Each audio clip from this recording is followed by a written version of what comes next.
The Pit Press Podcast.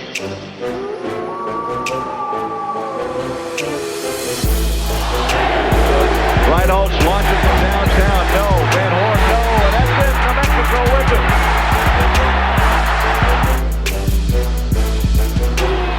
Kenny Thomas blocks.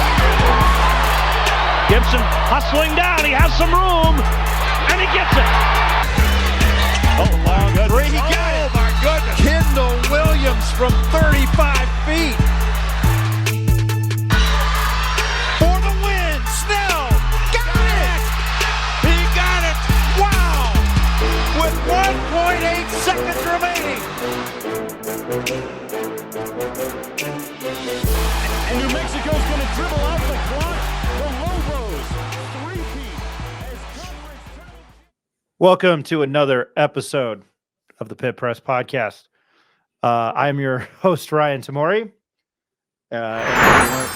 This is completely off the record. I look like a pile of shit right now. So anyway, I want to welcome the rest of the panel as we preview the 18th game of the UNM men's basketball season. As I put my hand, if you're watching on YouTube, as I put my hands in front of my face and then shake the camera. Really good at this job.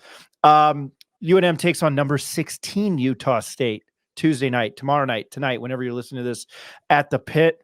They just beat the number 19th ranked team in the country as of 48 hours ago. So another big matchup. And basically maybe we are at a turning point in the season. I throw it over to my co-founder, business partner in the Pit Press, Mr. Eric Malton. Senor, how are you doing? Doing good. What's up, guys? Good evening. Another big one slated for tomorrow night. Really looking forward to it. Another Q1 opportunity for the Lobos, and really time for them to kind of capitalize on their season, kind of hit their stride a little bit, and really looking forward to talking it up with you guys tonight. And he is a Lobo fan since 1970 and the voice of the Western New Mexico Mustangs. His name is Mr. Ed Nunez. Senor, how are you doing? Doing well. Another Pit game. It was a great win on Saturday, but as Coach San Diego State head coach Brian Dutcher said, New Mexico did what they had to do, protected their home court. They've got to do it again tomorrow night. Very, very sticking to the Under Armour thing. We must protect this house. You can follow him at NM Sports Capper. He's a plethora of sports knowledge, and he's quite a good bettor, if there's such thing. Mr. Jacob Neff, Senor, how are you doing?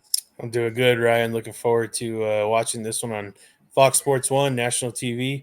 Need a big win tomorrow. I think we're going to talk about it, but I think we got a good chance. And all the way from the Bay Area, two-time offensive all-state lineman for San Juan Mendoza and the St. Pius Sardins, not Spartans, Sardins. And he played basketball for Damian Segura at St. Pius, and he was an MVP of a Filipino rec league, 35 and older. Mr. Rick Thompson, how are you, man? I'm doing good, man. Still pumped up from the win the other night. Looking forward to the game tomorrow and breaking it down with you guys. And for all you noobs out there, Sarton is basically a pope that runs with a giant needle, so watch out. We strike the fear in the La Cueva Bears and the Academy Chargers. Don't let it fool you. Before we get on, we want to thank a couple more of our sponsors. If you're looking for a place to watch the Lobos when they are on the road, head over to Turquoise Desert Tap Room, only a few minutes away from Santa Ana Star Casino. Catch the Lobos, other college football games, and the NFL, and you can catch all NCAA basketball action there too as well. They do have Sunday Ticket in the fall. Stop by for food, drinks, and football. Turquoise Desert Tap Room also serves local brews on tap. Find them on Facebook. Find them on Instagram at Turquoise Desert Tap Room. And Abrazo Homes is Lobo-owned and Lobo-operated, and a proud supporter of the University of New Mexico Athletic Department and its student athletes. Join the movement and help Abrazo Homes build momentum by contributing to our friends Kurt Roth and Drew Herrig over at 505 Sports Venture Foundation or the UNM Lobo Club. When you buy an Abrazo home, you become a part of the Abrazo familia. Hey, Ed, not bad for a Hungarian Polak. Looking to build the perfect home in New Mexico? Find them at abrazohomes.com. I'm going to start, and this is not how I ever want to start an episode of this. Utah State lost Ryan Odom. He went to VCU. If you didn't know who he was also responsible for UMBC knocking off Virginia as the first 16 over a 1 in 2018. Stephen Ashworth, they lost Cameron Bairstow's brother. Jacob, what's his name? Bairstow's brother? Yeah. Oh God, man, now you're killing me. Yeah, massive brain fart. He was on Utah State last year. They lost basically everybody. So with where I'm going with this is I don't think there were any high hopes for Utah State heading into this year. 0. They returned 0 points from last year's lineup. There you go. Yeah, 0 points. We had the pleasure of talking to Danny Sprinkle in Vegas, who is now at the conference media days, who is now the head coach, took Montana State to the tournament last year, and I believe one more time. He's done a phenomenal job. Hey, it just came to me, Sean Bairstow. Sean Bairstow, wow, that was really easy. They ride the nation's longest winning streak with 15 into the pit to whenever you're listening to this, tonight, tomorrow night. They're what, 16-1? They haven't lost a conference game. And now, as of today in the AP poll, as of Monday, January 15th, are number 16 in the country. So we will get to them in a second. I know nothing about them. I've slowly, as they've gained momentum and what they've accomplished and what I follow on Twitter, this is very good for the Mountain West, at least to say. Very quickly, this was announced today. We didn't want to get into it real quick. JT Toppin named a Mountain West Freshman of the Week yet again. Ed, I'll start with you on this because you just seem like I always go to you with the post players and the bruisers, the big brutes, what he means to this team. I mean, we've talked about it all the time, but what else can you say about JT Toppin? The fifth time he's been named Freshman of the Week, I believe. 17 points and 16 rebounds, and I think 4 or 5 blocks on Saturday. And the only thing that was the problem he had at the free throw line that's going to have to be corrected. But other than that, he had a great game. I mean, he really was a physical force with Ledee. Ledee did not have a great game, and a lot of that had to do with the defense in the post. And we had talked about the post defense going into the game. We were worried about that a little bit, about what Ledee might be able to do. But give JT Toppin a lot of credit. Nelly Jr. Joseph played a good game defensively. We had Sebastian Forsting even went in and got a basket in the second half, which is always good to see if he can come in and give you positive minutes. But going back to JT Toppin, man, I think what I like about him when he gets the post, when they throw it in the post, and he has that little left-handed jump hook. That's only going to get better. He's only a freshman. We said and then he a couple of dives to the basket for the dunks, the athletic dunks, and I mean some rim rackers. And got the pit crowd really going. So I don't know if we could say enough about him, especially when he plays like that in a much needed win and played the physical kind of defense that we needed. So he's been outstanding all season long. I'm going to throw it to Jacob Neff, as I did when we were covering the non-con with all these smaller mid-major teams that we really knew not a whole lot about. And you and I watched a lot of college basketball this year, and we've watched a lot of college basketball this year. And for me personally, Mountain West is must watch every night. But I'm going to throw it to you, Jacob. What do you know about Utah State? And this is somebody that I forgot his name, but you really can't miss this guy's name because it's great. I wish I would have keyed up Tony Tiger and my terrible pun and showing the ability that I couldn't do stand-up comedy. His name is Gray Osabar. And I'll get to Eric on this because he likes the nerdy stats. What do you know about Utah State? And I guess how have they had their success going 16-1 and now turning into the 16th ranked team in the country? Yeah, I mean, really good team, to be honest with you. Efficient, like really efficient team. They know what their identity is and they don't veer away from it. You got Great Osabor, 8th rated. We just talked about this last time. Ledee, 3rd rated player on KenPom. Great Osabar, 8th rated player in the country so far this year. The guy is just a brute down low. He's taken 2 threes this year. He hasn't made either of them. but man, he really knows how to work his game down low inside. And it's going to be another. It's weird. It's almost like a repeat of last Saturday's game, which is you're going to have to defend him without getting in foul trouble. He has good post moves. He can sometimes extend it out to the elbow, take you to the basket. It's not so athletic. It's more of like a back down or a very aggressive take to the basket. And then they've got just some pieces that they brought in. Like you said, most of these guys, they have about 6 guys that contribute to their scoring a night. So they do play more than that, but they're not that deep. They don't get very much contribution from the other guys besides the 6 that scored. Ian Martinez came in from Maryland. He didn't play very much in Maryland. He did have a couple good games last year. And then you've got Isaac Johnson. He was a freshman last year. He didn't play that much. He doesn't start. He's the guy that comes off the bench, and he's the one that provides them some size. He's actually 7 foot, and he's one of their best 3-point shooters. He's really good from the 3. He's, I think, 11 for 27 on the year, 40%. So he has that versatility. And then you've got Darius Brown, who followed Danny Sprinkle. Great Osabor did as well too. But Danny Sprinkle brought over Darius Brown as well. He was the defensive player of the year in 2023. He can really play defense. And ultimately he brought him over as his, as the guy that's going to be the commander of that offense. Right. And he's really efficient at doing it, but his defensive side of the ball is why they are so successful. They actually hold people to 28% 3-point shooting. And I know that we struggle at that as it is. So it's going to be even tougher tomorrow to get those 3-point attempts in. And then they have a freshman that contributes as well. His name is Mason Fosilov, I think. And he's one of their starting players, but not great. Osabor is the biggest player on their team at 6'8" in their starting lineup.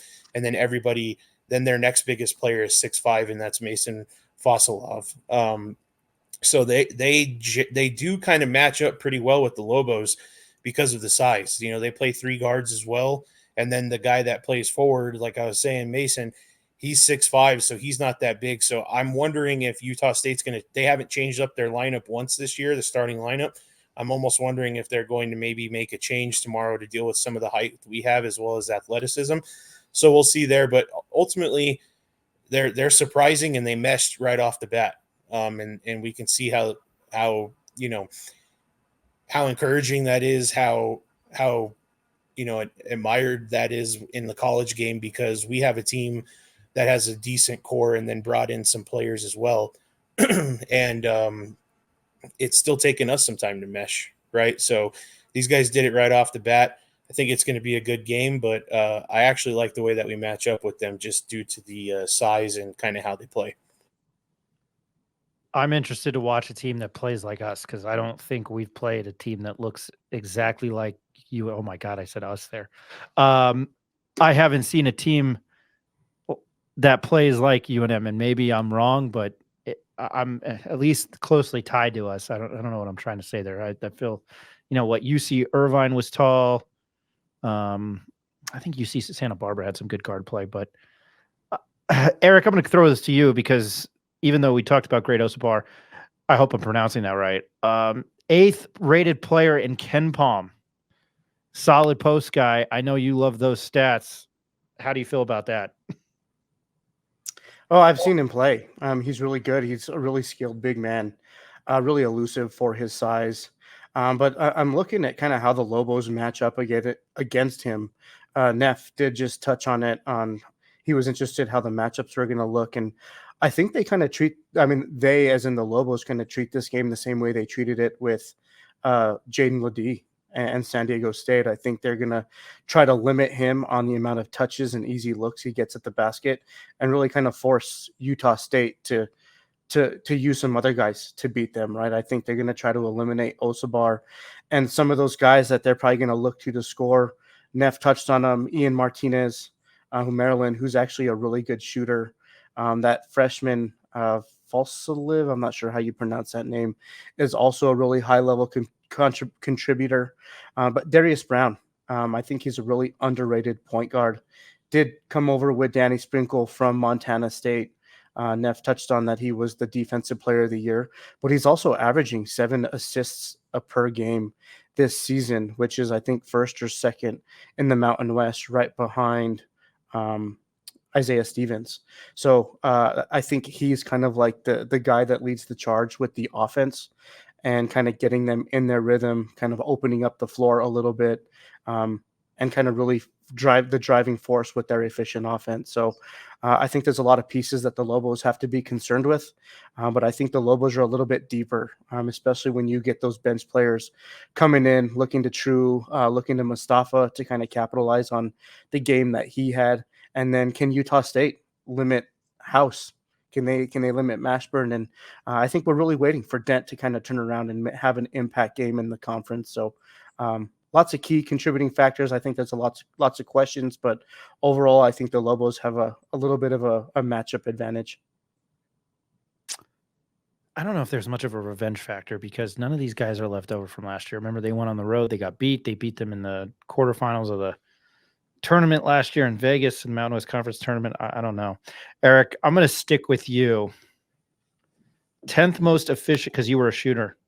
10th most efficient 2-point shooting team in the nation. I mean, that's why they're 16-1. 298th in 3-point shooting. So back-to-back games with not very good 3-point shooting teams.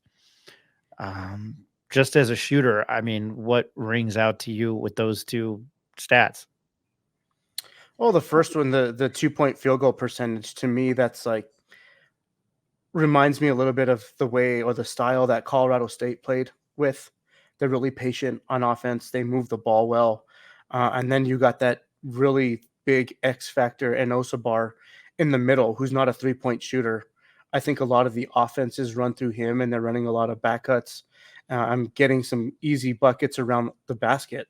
So I think that's kind of what plays into the Lobos' hands a little bit because they have those two large defenders. And I think, looking at the bigs and the mismatches there, I think Nelly's going to have a really good game defensively to limit Osabar's looks at the rim. If they contain him, then I think the rest will kind of fall into place. Let's make sure we don't get ourselves into trouble with anybody UNM or most specifically Utah State fan, because we do respect you. Its pronunciation is Osabar. OSS bore, like a boar. So there you go. Osabar. Ed, I'm going to throw it to you. Similar small lineup. It's Jacob and Eric kind of touched on it, mostly Jacob. Small lineup, very similar to UNM. The tallest guy is 6'8". I think they've got somebody that's 7 foot. All other starters are 6'6". The Lobos. Not very good podcasting here. Donovan Dent is 6'2". Jamal Bashburn 6'2". Jalen House is 6 foot. JT Toppin 6'9". Nelly Jr. Joseph is 6'10". I mean, that's not really that much of an advantage. Size-wise for them, no. But I think one of the things that Dwayne Rogers made a point on sometimes New Mexico with that 3-guard lineup is defensively, overmatched. But I don't think so in this game here. Some points that my son made too. This is a game against very similar teams on paper. Both teams hold opponents to about 68 points per game. Both teams average 82. New Mexico grabs 38 rebounds. Utah State grabs 36. They average 16 assists. New Mexico averages 15. So I think some of the points that my son made, he made that whoever executes the most in the half-court offense, he feels will win the game. And I think you guys all touched on it. Osabar is their guy, 18.9 points and 9.6 rebounds. You mentioned Darius Brown. They don't shoot the three well. He's got 25 of them, 25 threes on the season, 10.6 points per game. So I think both teams you're looking at similar style, similar teams. New Mexico's defense ratcheted it up when they went on that 17-0 run, played downhill after that. San Diego State never recovered.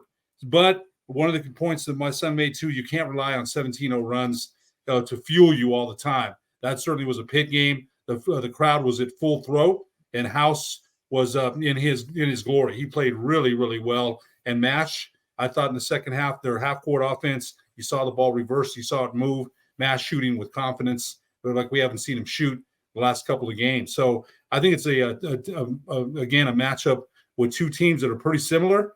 But New Mexico definitely, I think the key thing, my son said this too, is they have to guard Osabor without fouling. Nelly, it's important that Toppin and Nelly stay on the floor. They can't get 2 fouls in the first half. Nelly has to stay on the floor, play D, which is a key thing against a guy like Osabor, like it was against Ledee on Saturday. Play defense without fouling, get the help side. New Mexico was fueled. We saw the way that 17-0 run went.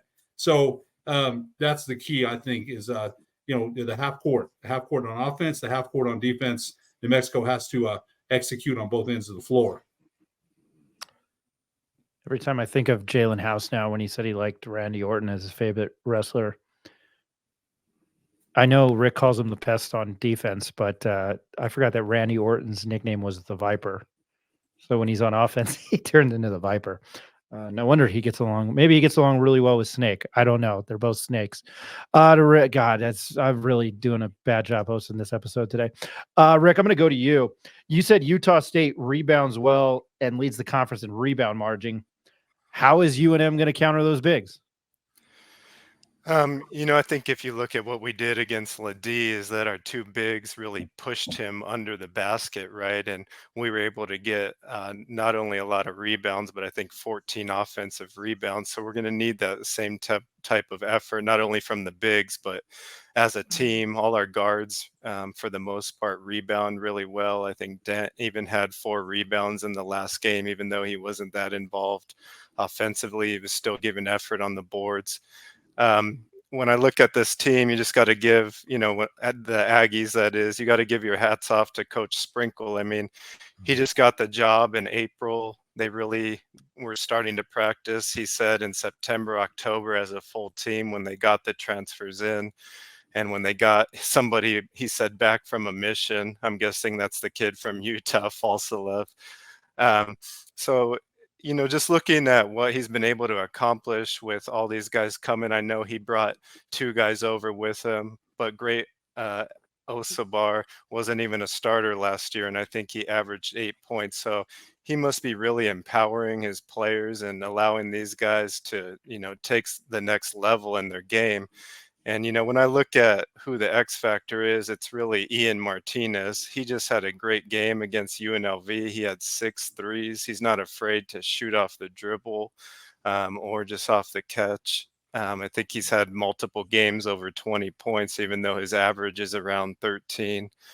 He's about a 40% three-point shooter. So for me, when I watched UNLV versus Utah State, the way they frustrated the big man Osabar in the first half is they brought the double team down quickly on him, and he kind of struggled with it because he was putting the ball on the floor and kind of had his head down. And he's a decent passer. He averages, around 3 assists, but he was having trouble in the first half against UNLV with the double team. So I would like to see UNM mix it up like we did against Ledee and try to push Osabar off his block, because once he catches it there, he's a force. And even though we have some great shot blockers, you don't average 18 points by accident. So, it's going to come down to just stopping that 3-point shooter of Martinez and the big man down low. And obviously, you guys have already hit on Darius Brown, but to me, he's not a great shooter, but he's a great shot maker and a great playmaker for them. So just look for him to really ignite their game. And if he has a down game, then that would be great for us, because I think that means we win. I'm glad you mentioned Darius Brown, and I wanted to touch on this, and I'm going to throw it back to Ed, because one of the topics, then we'll get back to the Utah State game, because it was just, I think, something we can segue into it perfectly. So Utah State was down, played at UNLV, and UNLV, they came in and UNLV punched Utah State in the mouth. They went to Vegas. They were down 86-82 with 14.3 seconds to go. Here's sort of the last sequence.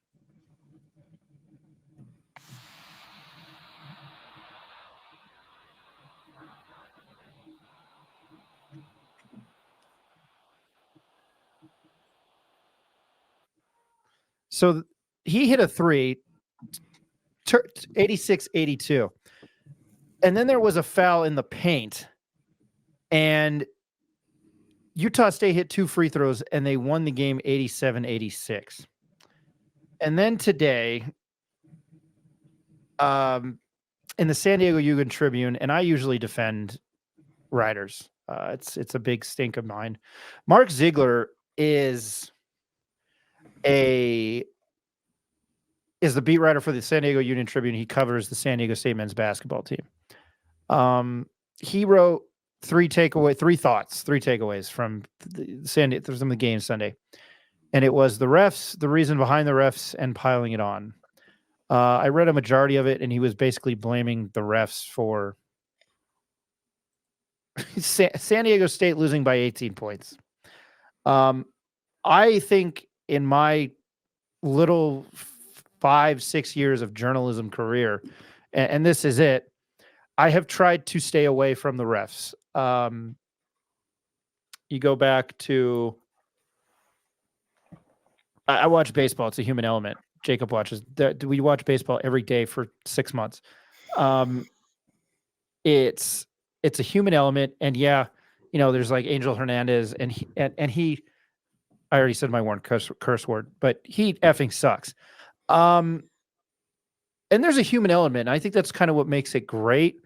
You're gonna get calls that are bad. The most recently that pops out in my mind, at least that made a big stink, obviously, and I'm not doing it on purpose, is the Dallas and Detroit game. I still think like the refs got it right or wrong. I don't know. In the heat of the moment, shit happens.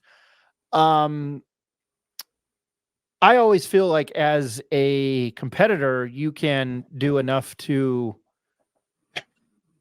avoid having the refs impact the game, like the AFC title game last year. NBA Western Conference Finals 20 years ago. I don't know why I'm thinking about Steve Bartman. He was a fan. I don't know why that's popping in my head. I just see more. I'm just thinking like major mess ups in sports. I have rarely, and when I was a reporter at the Daily Lobo, Ed, that's one, is we never talked about officiating. That wasn't the story. And I think when I hosted a radio show on KNML, the Sports Animal, and since we've done this, I can't ever remember talking about the refs. And I could be wrong because I'm getting older and I drank a lot and my brain's probably fried. But I think I made a comment on a podcast two or three episodes ago. And the thing I wanted to say and to stay away from it was the fact that I just felt that the UNLV game and UNM game was a tale of two halves officiating wise. There were fouls everywhere in the first half. And then the second half, I think we were like 10 minutes in and it was 2 to 3 fouls. Somebody had 2 fouls. The other team had 3. And it's kind of, I try to stay away from it because one, I think it's a very hard job. And yeah, you can go down the rabbit hole of conspiracy theories and whatnot. But Ed, you were a ref, and I'm asking you this now because this segue, and then we'll get back to the Utah State game. But you had asked me to ask you this. I mean, how hard is it to officiate the human element, and what is it like dealing? I know on a high school level, what is it like dealing with coaches and players? I did it for 22 years. I didn't do it at the college level. I did it at the high school level, and the biggest game I did was Clovis and Hobbs State Championship in 2001, which was anybody's dream to do a 5A final like that, and a lot of fun. But I think one of the things I'm going to tell you is that when I played and when I coached, I thought they were horrible, bad. I got thrown out of a couple of games as a player, in intramurals or whatever, and so I thought the same thing until I put that whistle in my mouth and put the shirt on, because it's a lot different. You can't think as a player anymore. You're not. It's your job to manage the game. And there's so much I learned from other really good officials. So, yes, I'm going to say this. The other night I told you this. I'm going to say this real quick. They got an offensive foul call wrong on David Lund the other night at Volcano Vista. They called it on Kenyon Aguino when it was on David Lund, and that was Aguino's 4th foul. So he had to sit on the bench. They got it wrong.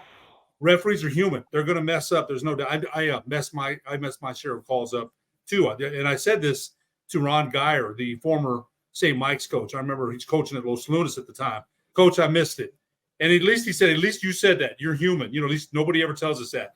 So I think, I think when you mentioned the article in the San Diego by the San Diego journalist, Coach Dutcher wasn't very happy to officiating.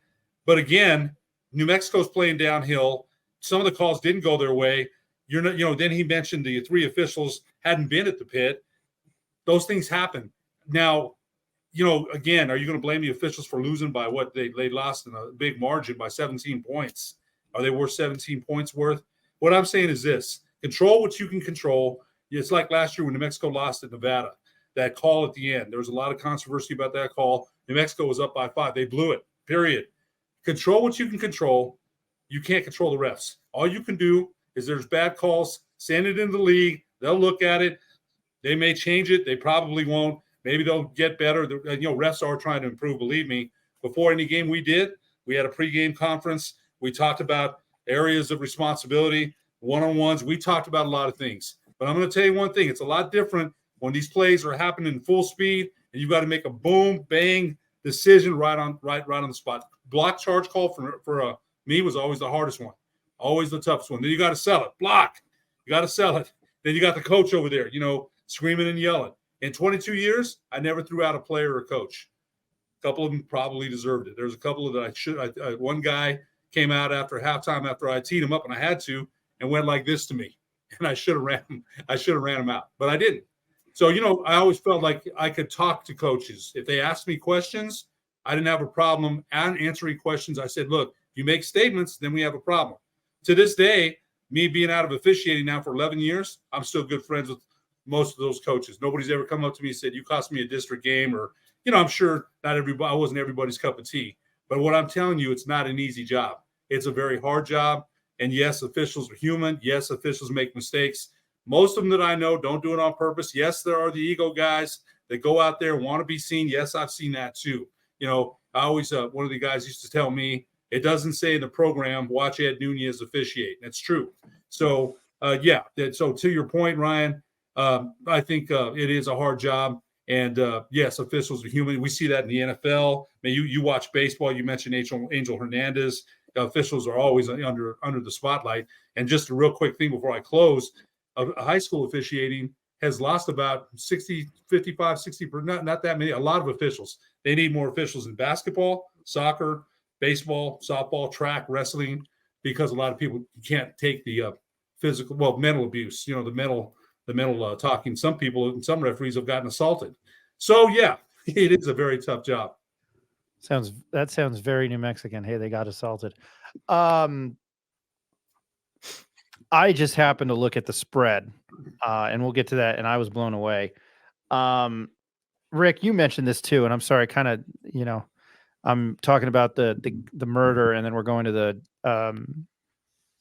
jet skiing squirrel.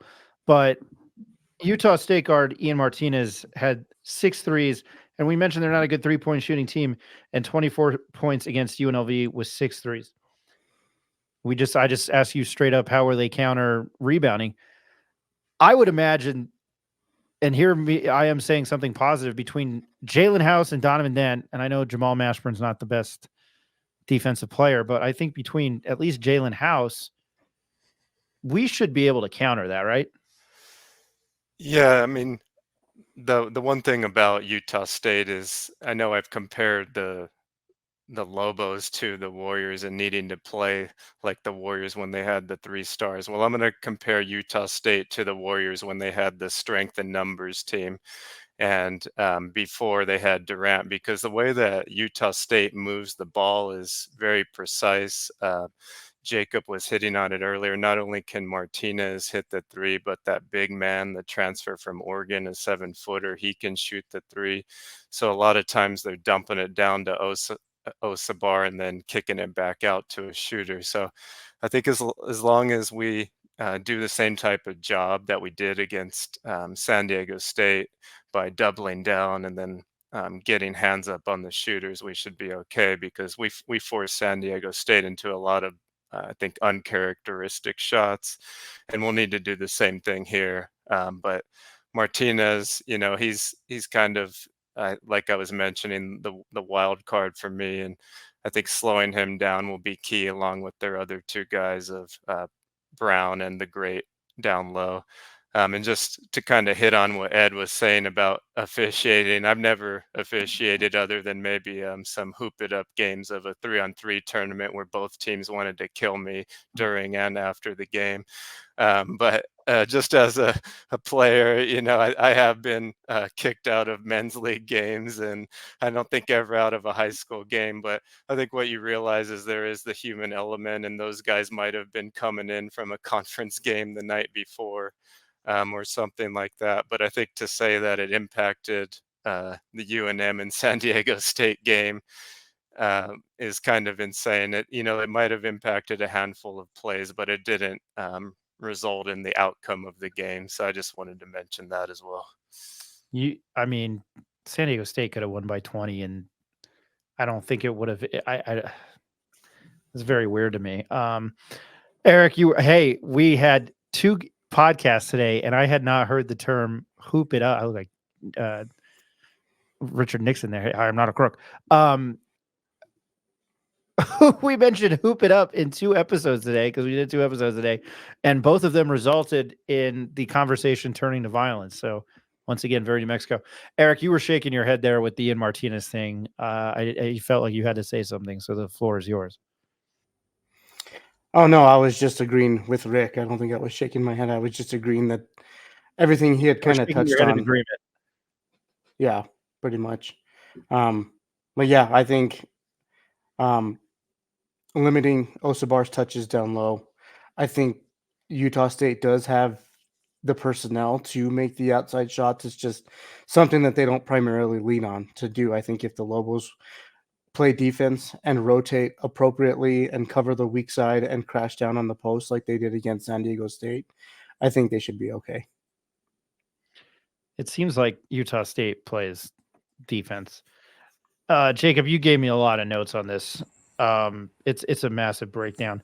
One thing that I'm taking away from it, easier said than done. And maybe I'm asking the wrong question. How does UNM stay out of foul trouble tomorrow night? And how does maybe Utah State draw fouls from UNM? Yeah, it's going to be the same thing as the San Diego State game. It's just going to be how you execute it. Osabar is going to be very aggressive down low. And I know we had touched that he has about 3 assists a game. He doesn't want to look to pass it at first. That's something that I've noticed. He's one of those guys that, he's a big guy that when he gets the ball down low, it's kind of like a guard when they, our guards sometimes, right? They get the ball and they want to make their shot, right? He gets the ball, and even sometimes through double teams, I've seen him try and throw up some shots just to get his shot up, right? So I think if we could frustrate him and, really hit on that's going to be the key to UNM being successful tomorrow.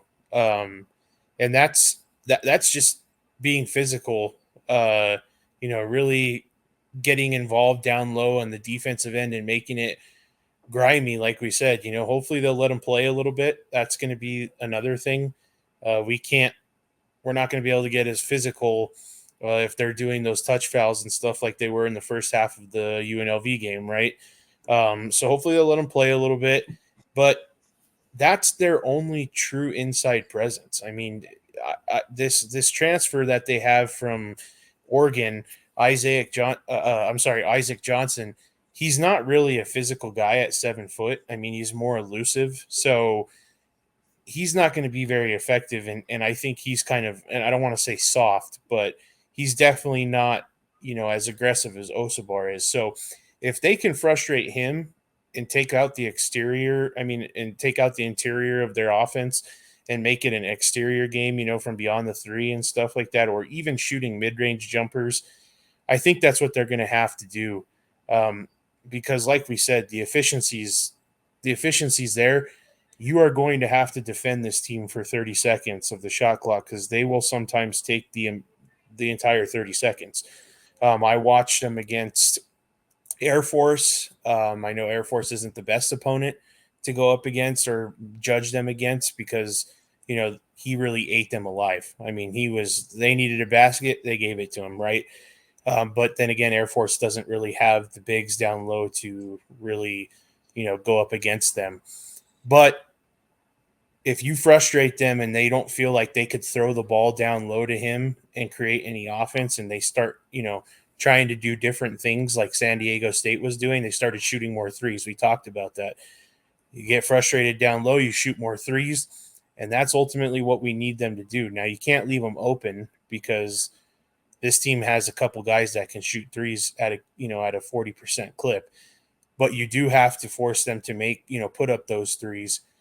So I think tomorrow the key to the game is going to be how Nelly defends. And if Nelly gets in foul trouble, I'm assuming they're going to switch to Toppin. And then if you get one of the guys in two, if one of them has 2 fouls, not early on or even midway through the first half, you're going to have to put Forsling in there for some physicality. You just can't turn to like Toppin and say, okay, he's yours for the rest of the half, because then Toppin's going to have to back off if he has a foul, or even if he doesn't, because they can't afford him to get in foul trouble too, right? So it's going to be that help defense is going to be the key. Don't let somebody be on an island. I think they have a little bit of some flexibility too with Mustafa.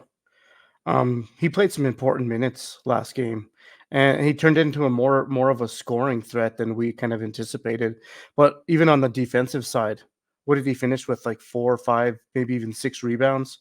He was a little bit of a force down low, and I think kind of collapsing down on Osabar, kind of treating it the same way as they treated Ladie, and doubling him and really trying to forcing him to get the ball out of his hands or forcing into some weird shots.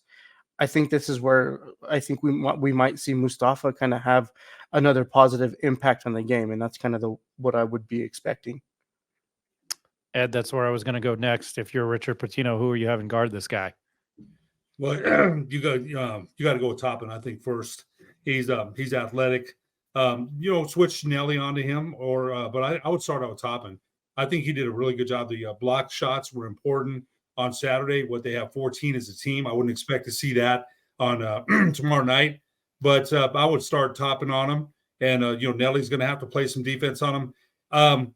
I think Eric makes a good point about Amzil. He did have a good game. I don't know that you want Amzil on him, Osabor, very much. He's not a physical defender. We've seen that. He did have a good game Saturday offensively, and a couple rebounds. He's not a post defender. We don't want to. You want to see him a lot of minutes guarding in the post. He's not strong enough. He doesn't. I think Rick, you mentioned they need to ride him up the lane. Coach Segura taught you ride him up the lane. Try to ride him up the lane within the confines of post defense that they allow you to do that. So I would definitely put Toppin on him. Nelly's going to see some time. Jacob, you mentioned Forsling. He had a good sequence there. It's good to see that. I don't know that he can be there a long length of time. I don't know. He did play well. I would expect to see him tomorrow night. They need, you mentioned, some size and hopefully some physicality, because Osabor is that physical dude. So I would start Toppin on him. You'd probably see Nelly on him a little bit, maybe Forsling. Amzil as the last resort. And Mushila, haven't seen much of him. Maybe they put him in. But remember, the only thing about Mushila, he grabbed 9 rebounds, 9-6 as a junior, 9-9 last year. Hunter Green mentioned this to me. The dude is 6'4". That's the problem. Hunter said that. He's been to practice, and he's not – they list him as 6'5". Hunter said he's more like 6'4". So that's if he was 6'6", you'd probably see more of him. But 6'4" is kind of tough. So I think you'll see probably Toppin and maybe Nelly and a little bit of maybe Forsling in there, and maybe Amzil at a couple of possessions. Well, I think the Lobos might have a little bit of a luxury with that too. And by that, Ed, I mean, like, they might start Toppin on him because he is more athletic. I agree with you there. But being able to give him a healthy dose of Nelly. Nelly had 2 points last game, but he had damn near 8 blocks and 9 or 10 rebounds. And that was his main contribution, was to be that defensive stopper. And Rick touched on it on the last podcast that the Lobos had 14 blocks last game, and they were erasing shots, meaning that San Diego State wasn't even getting balls to touch the rim.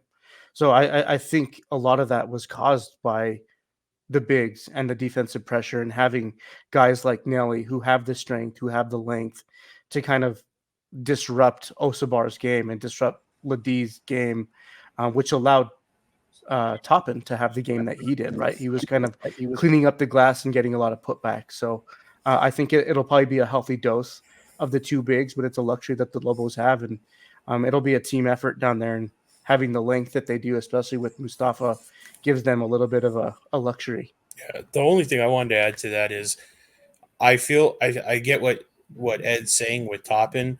The issue I have with Toppin guarding him primarily is if he gets in foul trouble, we lose his offense and his offensive rebound ability to, keep plays alive. And just to be honest with you, I haven't seen Nelly give me that. I just haven't seen him have that offensive game where I'm like, okay, if Toppin's not down low inside, that he could carry the load offensively, right? Because it's still, even though the guards have been carrying the points, Toppin creates some of those second chance points down low. And so if he was to get in foul trouble because Osabar was to maybe get a little bit of him early or frustrate him, or he got too aggressive trying to block shots, that we would really miss him on the offensive end. That's just my fear is if Toppin, guarded him for primarily most of the game. And I just wanted to add, I think it's going to take all the big men. Toppin is a great shot blocker, but a lot of his shots come from the weak side, where it's not real. He's the secondary defender. So I think we should start Nelly on him. He's the more physical defender in my eyes. Toppin's also capable, obviously, but one person we haven't mentioned for Utah State, they bring a 7-footer off the bench, but then they bring a 6'11" guy, Khalifa Sakho, off the bench also, and he's not a slouch.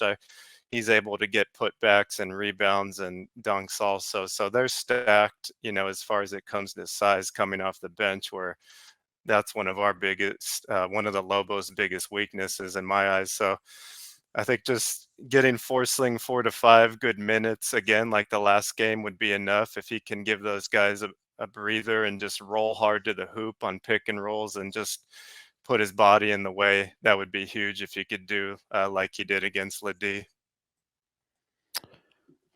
Here's some fascinating tidbits that I found. And once again, shout out to Steve Kirkland at UNM, the men's basketball media contact. Patino, since he's been at UNM, has never beaten Utah State, 0-4. And UNM has lost 7 straight to Utah State. And this is like a football stat. They're 12-33 against Utah State all time. 5-4 in the pit, which is, very, very odd. Danny Sprinkle has, I guess, Montana State. I don't know if this is Danny Sprinkle or Montana State. I'm taking a guess it's Danny Sprinkle. He did lose to UNM and Montana State. I'm trying to think when they played them. But yeah, I think that's fascinating that he's never beaten Utah State, and it's 7 in a row. The tournament last year, and then that game that they essentially needed in Spectrum in Logan. That place gets wild too. I thought this was fascinating, and I'm going to go to the line tomorrow night, the betting odds, and I'm going to do it reverse. Utah State is now plus 188 money line. So if you put $100 down on Utah State, you would get 288 back if they figure out how to win the game outright. The over-under is at 156.5. That seems pretty right, and I'm sure Jacob would agree with me that this line is now 5, or I guess it opened up and it stayed. I'm glad it's up. According to Caesars Sportsbook, 5.5 UNM is favored. Jacob, I got to go to you. Your thoughts on that? Yeah, I mean, I think it's a little bit of a reaction to how well UNM played this Saturday against, last Saturday against San Diego State. And it's also a little bit of a contribution to how Utah State has escaped on the road against, decent teams. They lost to Bradley on the road this year. That's their only loss. And then they beat Santa Clara by 2 in Santa Clara. Bradley's a pretty good Missouri Valley Conference or Ohio. Bradley is, Missouri Valley, yeah. They're a good team. They did lose a couple people this year to grad transfers, but they're still a good team.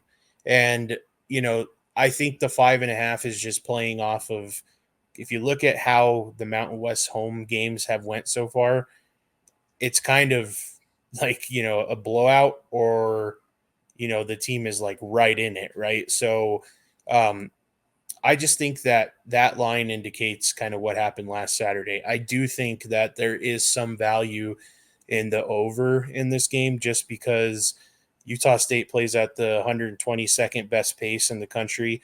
UNM's all the way up to 10 now. And then with how effective Utah State is on the offensive end, it's going to force UNM to be effective on their offensive end or get out and run. So I think we're going to see a lot of points on the board. They score a lot.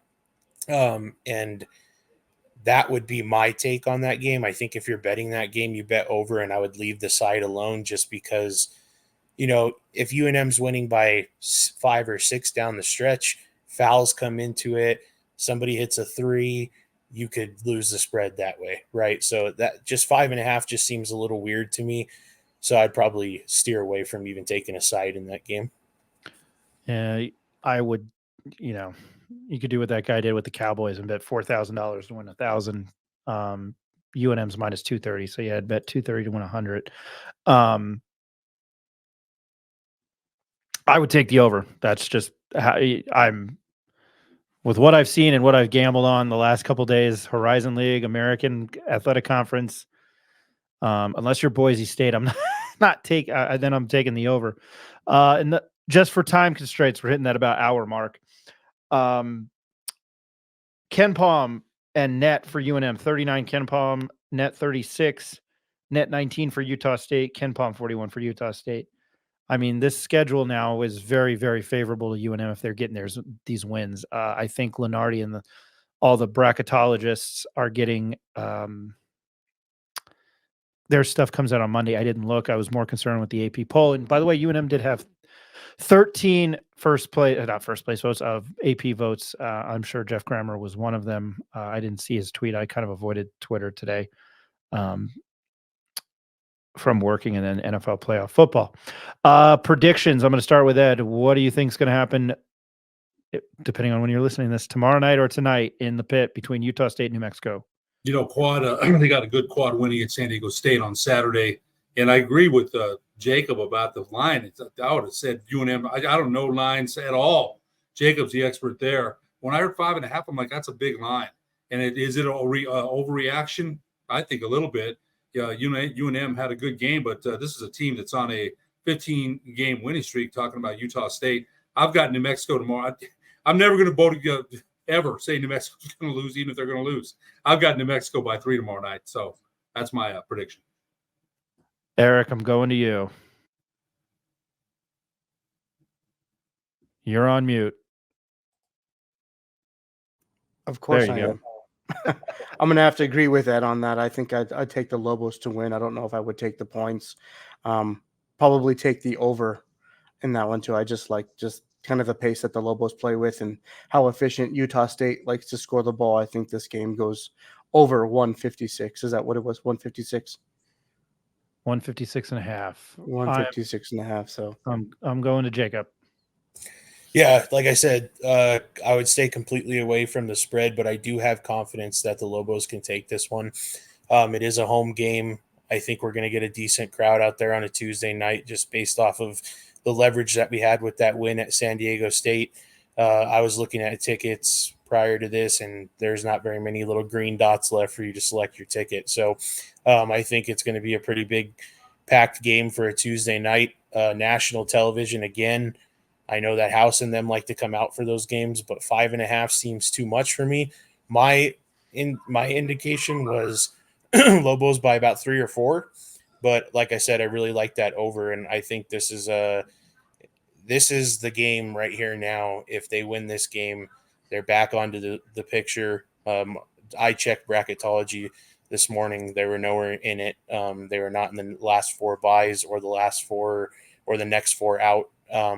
So they're completely not on the board still, even with that win. So this is going to be a game that they need to win and to get back onto the national scene. I would imagine they get out of this week with wins against San Diego State, even though the poll came out, Utah State, even though I love Joe Scott from Air Force, another New York Giants fan. He's a Jersey guy. He's from Toms River, which is kind of down south in the state, in the Garden State. I might see them being ranked. I'm just throwing that out there. Rick, to you, prediction.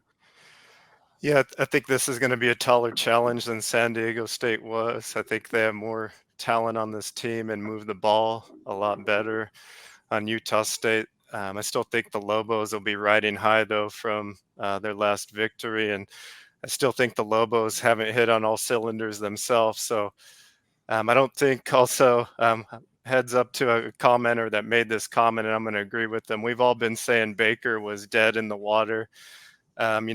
About a month ago, Ed said, we're going to need Amzil down the stretch in conference play, and we all rolled our eyes. Well, I'm going to say the same thing about Baker because I don't think he's done yet. He showed us what he can do, and I think maybe he has a hand in this game in Lobos cover. I am wrong at this, and even though I had a pretty good day gambling today on Martin Luther King on a holiday, I like the Lobos and the points. I just feel like in this conference on the road at home, it's going to be hard to win on the road. I think the only team I've seen two teams win on the road, and it was this past Saturday and Friday. I'd like to take a look at what the home team's records are, but Boise kind of handled Nevada. But look, honestly, Utah State shouldn't have won that game.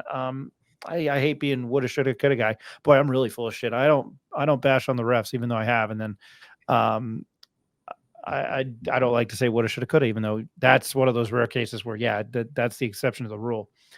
I feel like UNLV should have gotten that win. I'm wondering if this is a bit of a closer game and it's not that roller coaster that we experienced on Saturday where it is a 12-point lead erased by a 17-2 run by the home team, and then they blow them out and almost win by 20. So I definitely the over, 156.5. Hell yeah. Give me that all day. And then I think I like UNM by 5.5. I think that's a pretty darn good bet. I'm excited for this game. I made the stupid Band of Brothers episode Crossroads where it's like, hey, we're going to win the war. And I mentioned it on the episode where hopefully my internet doesn't go out. They are halfway through this week, and in a 72-hour period, 86-hour period, they have wins against top 20 teams. And at that point, again, I call it, I always play devil's advocate. It's just how I am. And I probably am, as I get older, I'm probably coming across as an asshole. But playing devil's advocate, I don't know how at this point you're 14 and 3 and you've beaten 2 top 25 teams and you're not in the tournament in this league where you look at all the net and KenPom and it's like top 50, top 60, right, Jacob? I mean, and Eric, I don't know. I don't know. I think it's one of those things where Lenardi and Jerry Palm's come on the show. He's come on my podcast and radio show. He's great. Andy Katz is a big UNM guy because he once wrote at the Albuquerque Journal that somebody had their second fatal heart attack. That's where he got his start at. I know I always tell that joke, but if you had your second fatal heart attack, you're already dead. You can't have 2 fatal heart attacks. It's a way to shove this up Lenardi's butt. I think UNM is going to do it. I really do. I think this is going to be a good slate with the schedule with Air Force on Saturday after this game. And it's just, I don't know. I don't know how you start, at least at this point. I know it's January. We're mid-January. I just don't know how you leave out a team with 2 wins like that. against top 25 opponents. And I know I'm repeating myself, but it's Utah State, Air Force, San Jose State, and then Nevada and Boise at home. I mean, this is played into, this is now in the palm of UNM's hands. And then they get Colorado State at home later in the year, and then they get UNLV home. I mean, they could avenge that loss. Again, win every home game. And I think things are looking up, and maybe steal one. But it's just a win. All right. We've hit that hour mark. I think we're all tired. It was kind of a 3-day weekend for a lot of people. For my business partner and co-founder, and I never mentioned diehard Lobo fan, Eric Malton. Hey man, as always, thanks. Thanks, guys. Yeah, if the Lobos pull this one out tomorrow night and beat Air Force on Saturday, which they should, rank them. Yeah, I think at that point you probably have to. Rick from the Bay Don't Play. Thank you for joining us as always, and I love your insight. Thank you guys for having me on. Looking forward to it tomorrow. Hopefully we carry this juice forward here. And I'm sure Ed likes your shirt. To a Lobo fan since 1970, and the voice of the Western New Mexico Mustangs, and I didn't make a Dallas Cowboy joke on this episode, Mr. Ed Nunez. I've heard them all today, man. I'm still in the morning, but you know what? It's been 28 years of morning, so I really can't get even mad anymore. So, but go Lobos. Jacob, I'm going to make this joke. 2 things that stink, Dak Prescott and my ass. You can follow him at NM Sports Capper. We make that joke about a lot of things. I just had to do the zinger there, and now I can rest easy for another whole year. That was probably the best night of sleep I've had since the football season started, because just as much shit as I've talked to Dallas Cowboy fans in my life, and I know these guys aren't listening. Maybe Jeff Carrillo is, but it's guys I went to high school with, Miguel Lujan, Nick Chato, and Jeff Carrillo. I'm sure that they were probably this year waiting to give me a hard time. But you can follow him at NM Sports Capper. And again, he just knows about everything that there is to sports. He breaks down everything. Mr. Jacob Neff, thanks, man. Thank you, Ryan. Let's go Lobos. Let's take another top 25 win tomorrow. My name is Ryan Tamori. That game, the Utah State UNM game, is on Fox Sports 1. When you're listening to this, probably tonight, Tuesday night, January 16th. Tip-off is 8:30 p.m. Mountain Standard Time. Again, you can get it at Fox Sports 1 or give it a listen on the Lobo Radio Network. Rob Portnoy and the always insightful, who we haven't had on the show, but I hear a lot, Hunter Green, on the call. We are on YouTube. Hit like and subscribe. I cannot believe I'm doing this in my life. Hit like and subscribe at the bottom here. Any comments, which, hey, our San Diego State review, nobody told me to F off, so it was great. Really happy about that. A lot of positive reaction, and we've gotten a lot of people, not myself, but you four, that break down the game of basketball. So I'm always happy to talk basketball with you guys. Give us a like or subscribe. Follow us on X, the artist formerly known as Twitter, right there at the at the Pit Press NM, on Instagram at the Pit Press NM, and then you can also go to our website, which is thepitpressnm.com. My name is Ryan Tamori. We appreciate everybody listening and the support, and we hope that you guys enjoy the game against Utah State. We will talk to you post Utah State. Everybody have a good one.